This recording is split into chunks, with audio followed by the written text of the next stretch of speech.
fiery horse with the speed of light, a cloud of dust, and a haughty Hi-Yo Silver, the Lone Ranger.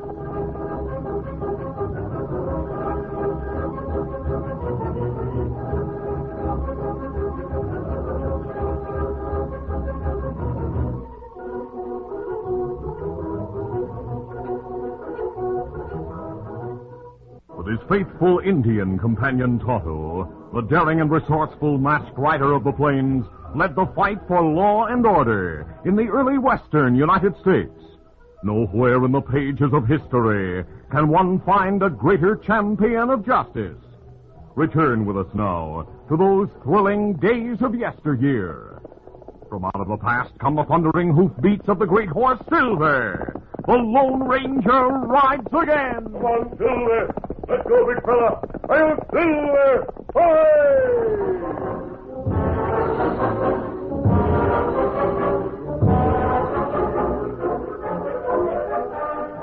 Sheriff Bigger of Pine Grove, Texas, looked questioningly at the young man who stood across the desk from him. So you want me to give you the job of deputy sheriff, eh? Oh, yes, sir. I heard the job was open, Sheriff, and I think I could handle it as well as anyone else. What makes you think so, Jimmy? Well, I'm quick on the draw, good shot, and... Go on, I'm listening. Oh, doggone it, Sheriff. Mom and I need the money the job will pay.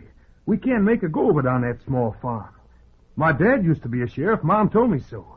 I always wanted to follow in his footsteps. All right, son, all right.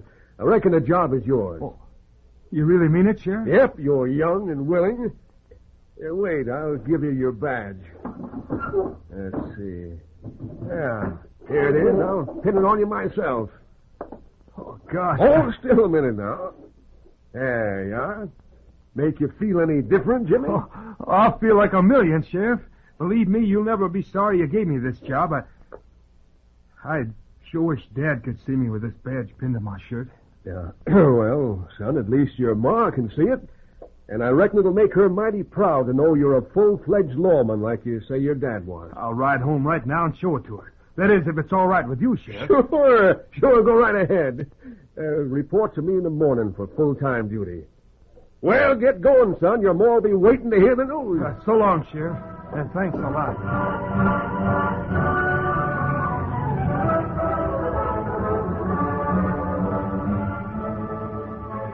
Mary Tilden, known to people in the vicinity of Pine Grove, Texas as the Widow Tilden, stood smiling in the doorway of her small farmhouse as her 22-year-old son Jimmy rode in from the trail. Ho there, ho. Hello, son. I've been waiting for you to come back from town. Hi, Mom. I got the job as deputy sheriff. Oh, that's fine, Jim. We can use the money. Well, I'll worry about you. Oh, there's nothing to worry about. Pine Grove is a small town. There's not much law breaking around here. It'll just be routine, Mom. Well, in that case, I'm glad you got the job. Your son is now an honest-to-goodness deputy sheriff, badge and all. I'm proud of you, Jim. Very proud. I reckon Dad would be proud of me, too. Seeing as how you told me he used to be a sheriff. Oh, yes, of course he'd be proud. Now you come along, son. I have supper just about ready to put on the table.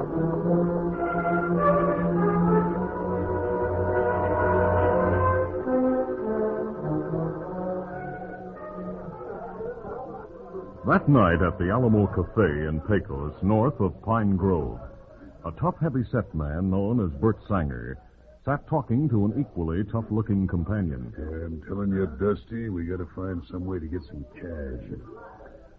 I'm just about down to my last dollar. Yeah, so am I, Bert.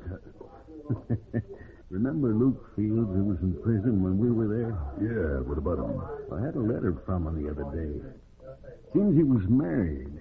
Went back to his family when he got out. Says he has 2 grown sons who work and support him. Well, that's the life. Too bad you and me didn't get married and raise a son or 2 to look after us. I was married once. You were? I never knew that. What happened? Left my wife and kid, a 2-year-old boy in Kansas City, and came out here to make my fortune. I got in with a gang when things were tough. Never kept in touch with the wife and boy. Yeah. You sure couldn't expect him to work for you. He likely grew up hating his old man. Yeah, I reckon he did. What was your wife like, Bud? Mary was a mighty nice girl. Pretty, too. But I couldn't stand to see her scrimping and trying to make ends meet. So I joined the wagon train and came out here to make good. Well, I reckon I went haywire. When I decided to be an outlaw, I changed my name to Sanger. Mary Tilden was just too fine a girl for an hombre like me. How long ago did you leave Kansas City? 20 years ago, Dusty. If I had it to do over again, forget it. We got to think of getting some ready cash. Listen, Bud. With that beard and sideburns, nobody will recognize you right off. But remember, you're an escaped convict. And if you draw attention to yourself... I know what I'm doing. I looked over the Pecos Bank. Holy cow, you mean you're thinking of... Keep your voice down. Yeah, but Bert... We'll hit the bank during the early part of the morning, just before dawn. We'll force a back window, blow open the safe, then head south for the border. Well, all right. And then let's get out of here and stay out of sight till the time comes to pull the job. That's a good idea. Let's go.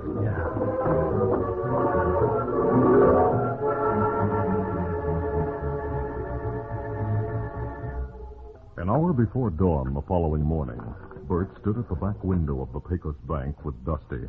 Give me the chisel, Dusty. Right, I got it right here. This won't take long.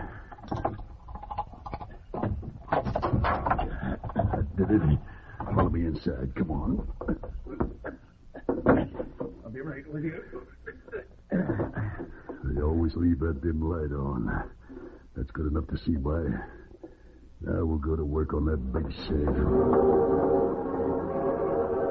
The two crooks knelt before the safe and worked methodically. A short time later, Bert stood up. Hold on a minute. We'll take cover when it's over. Yeah, all right. The two men crouched expectantly behind the long counter. Then... Yeah, that did it. Come on. Yeah.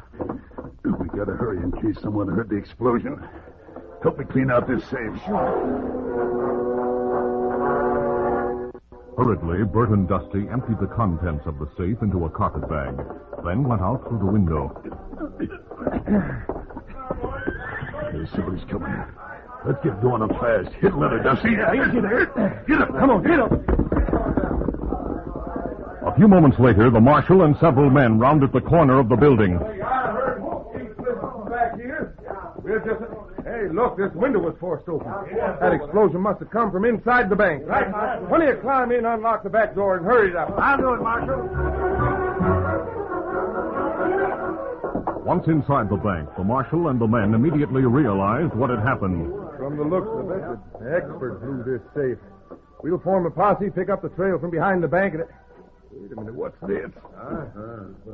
Some sort of tag. Let me get closer to the light. What is it? It's a prison identification medal. Has the number of the prisoner on it. Well, it won't take me long to check it at my office. Come on. And while I check this and find out who robbed the safe, you men go get your horses.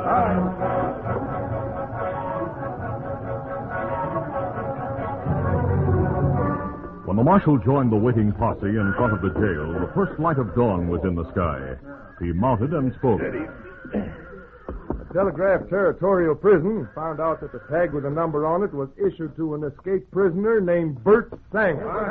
We'll follow the tracks from behind the bank and try to catch him before he gets too big a start on us. Let's go. All right. Get up. Come on.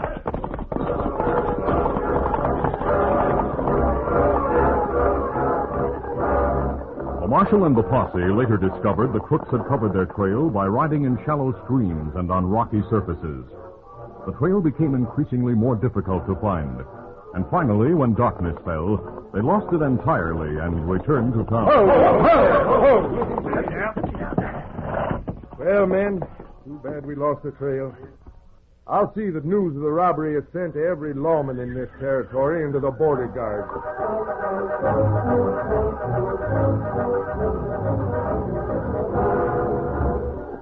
2 days later, the Lone Ranger and his Indian companion Tonto rode southward from Pecos. Tonto, I learned from the marshal at Pecos but the robbery was committed by an escaped convict named Bert Sanger. How him know that, Kemosabe? He found an identification tag bearing the prisoner's number. When he checked, he found it was Sanger's tag. It had been dropped in the bank. Oh. We looked for Bert Sanger a long time. The marshal said the tracks showed Sanger had a companion with him. They headed south. Then have good start. Maybe then get cross border. Well, news of the robbery was sent to all lawmen in this territory, as well as to the border guards. I think Sanger is smart enough to go into hiding for a while before attempting to cross the border. He's bound to have heard that he's been identified as the man who robbed that bank. We'll do our best to locate him and his pal before they do leave Texas. Come on, Tilden. Get him up, Scout.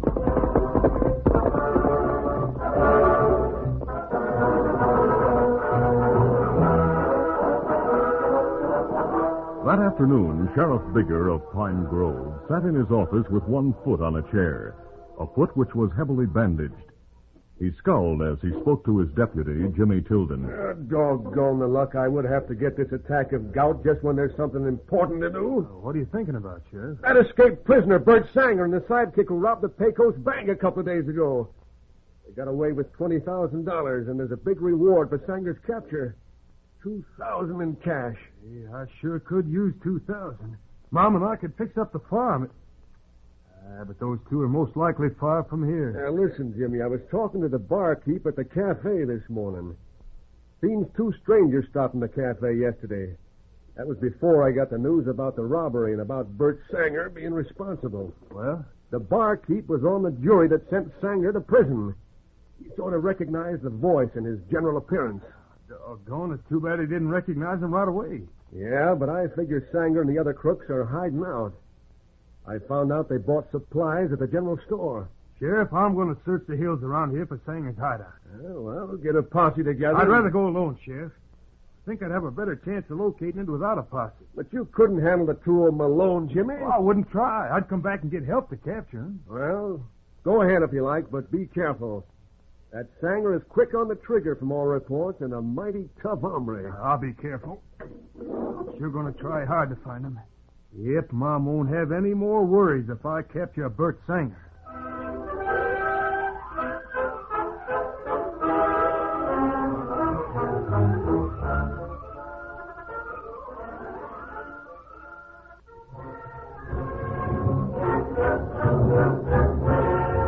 Jimmy Tilden didn't know that the escaped convict's real name was not Bert Sanger, but Bert Tilden, Jimmy's own father.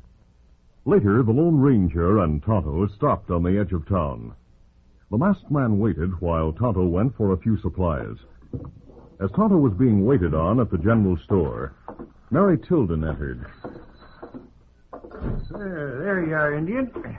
Reckon I have everything. Oh, howdy, Mr. Tilden. Hello, Jake. I ran out of flour, so I came to town to buy some. Jimmy likes hot biscuits for his supper. Oh, fine boy, Jimmy. Plenty of courage, too. One of the sheriff's men was telling me Jimmy went out this afternoon to search for a couple of outlaws by himself. He went alone?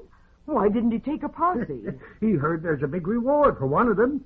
Reckon Jimmy's plans to get it. The boy has plenty of nerve to go hunting a gun slick like that escaped convict, Bert Sanger. Yes, ma'am.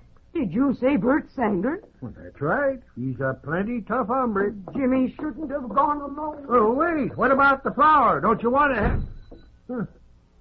No telling what a woman's going to do. She ought to know her son has to take risks as a deputy sheriff. Oh, anything else, Indian? No. Me go now.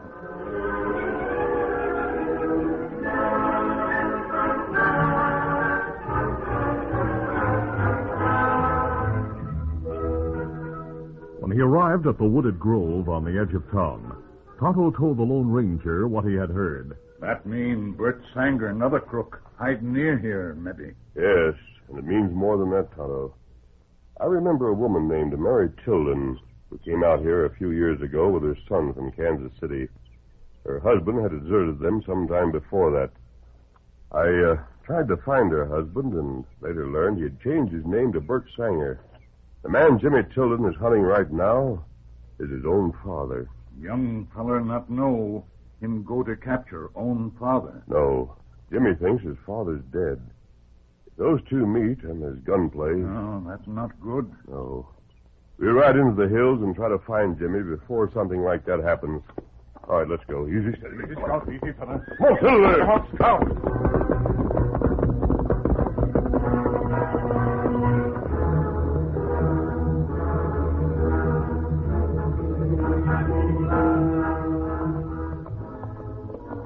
Meanwhile, Jimmy Tilden followed little-traveled trails as he carefully searched the hills for a possible hideout. Here, come. It was almost sundown when he noticed a thin spiral of smoke rising from a hollow. Jimmy rode in that direction and stopped along the trees on a hillside when he saw a small cabin in the hollow. Oh. Easy. I never knew that cabin was there. Let's see if I can find out who's living there.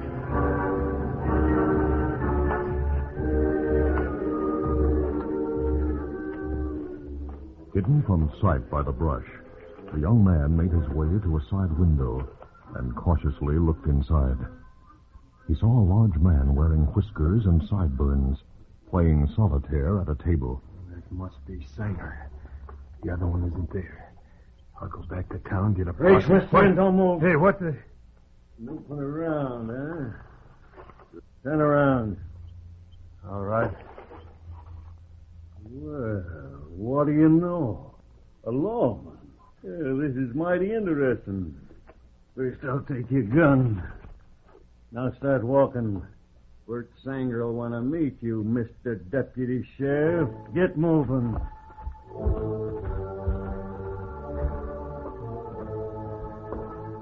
Bert Sanger looked up as the door to the cabin opened and Dusty entered with Jimmy Tilden.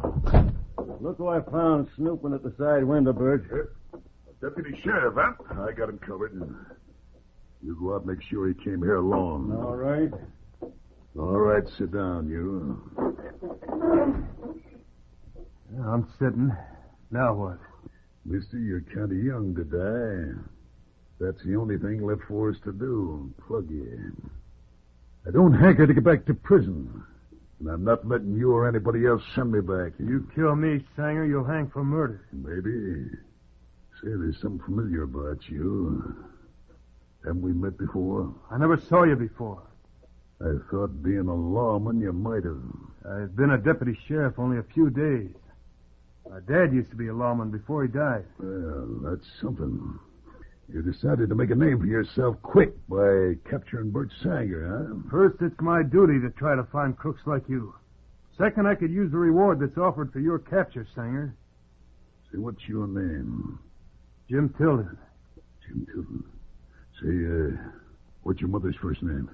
Mary, why? Mary Tilden. Jim. Where'd you come from? Kansas City. Hey, why all the questions? Well, luck, Bert. You came here alone, nobody else around. You better get rid of him and head for the border before a posse comes looking for him. Tie him to the chair, Dusty, and then gag him. After that, we'll be on our way. Wait a minute. You mean you're going to let him live? Yeah. I'll get busy with the rope. Dusty quickly tied and gagged Jimmy while Bert watched. The big outlaw had suddenly realized Jimmy was his son. He saw now the resemblance to himself when he was a young man.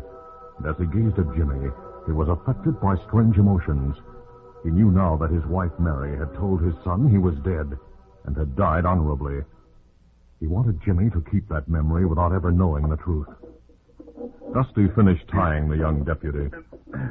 That'll hold him. Yeah. It'll soon be dark, Dusty. We'll leave here and keep going. I don't like the idea of leaving him here, Bert. That's the way it's going to be. Listen, if he is found soon, he'll put a posse on our trail right away. I say plug him, then hide his body someplace. No. What's the matter with you? Suddenly going squeamish? Shut up. Get ready to move on. I'll go get the horses. First time I ever saw Bert Sanger favor a lawman.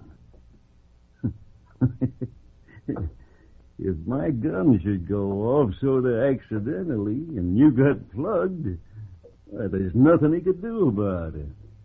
Yeah, that's a good idea. Yeah. I don't aim to have to send a posse after it. Especially now that you've seen Sanger with his whiskers and sideburns. This'll be it, you snooping lawman. Drop that gun, Dusty. Drop it. I'll drop you, you weak-kneed lunkhead. Yeah, now I got your gun, Bert. I'll finish you both and take all the cash for myself. First, I'll plug that lawman. Hold it, you. Oh, my gun on him. A masked man in the doorway. Watch them both, Tonto. I'll release Jimmy Tilden. Quickly, the Lone Ranger removed the gag and untied Jimmy. The young deputy spoke with amazement and surprise. Doggone, I don't savvy all this. First Bert Sanger saved my life, then along comes a masked man and saves me again. We're friends, Jimmy. That's all that matters right now. I want to look after Sanger. He's wounded. He's badly wounded, Jimmy. He, Dusty, tried to kill that boy. I don't know why, but you saved my life. You have nerve. I reckon your dad'd be proud to know what a good lawman you're going to be. Oh, sure, Sanger. But why Sanger, we'll bandage your wound and get you to a doctor. No use, mister. I don't know who you are, but I'm glad you stopped Dusty. I had a reason. Yes, I know the reason. You know? Yes. Don't say anything. It's best that way. I understand. Mister, if you do know, if you're a friend, let him, Jimmy Tilden, be holding the gun. Posse's coming. A reward for him and his mother. Here's your gun, Jimmy. Tonto and I'll leave things in your hands. We'll go out the back way. Come on, Tonto. Adios. So long, monsieur.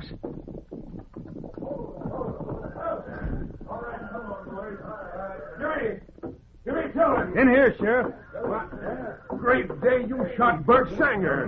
No, Sheriff, his partner shot him. They had an argument. Oh, Sanger's a fool. He got too big for his britches. You'll hang for this, Dusty. Don't worry, he'll get what's coming to him. Well, Sheriff, your foot, I didn't think you In could spite ride. of that doggone foot, I had to come after you, Jimmy. I got sort of worried. Sheriff, listen close. Yes, Sanger? Young deputy caught us. No matter what that double-crossing partner of mine says, if I die, Dusty did it. He wanted the cash for himself. All right, Sanger. Well, Jimmy, this means you'll get the reward. Somehow it doesn't mean as much now. We ought to get Sanger to the doctor. No. Too late, son. Too late. Be a good lawman. Look after your ma. I wish I... Sheriff. He's gone. Gosh, I wish I could have helped him. He saved my life. The masked man did as much for you. Masked man? What are you talking about? He and his Indian friend went out the back as you came in. If it hadn't been for him, Well, I should have known he'd show up sooner or later. I've always warned Bert about the Lone Ranger.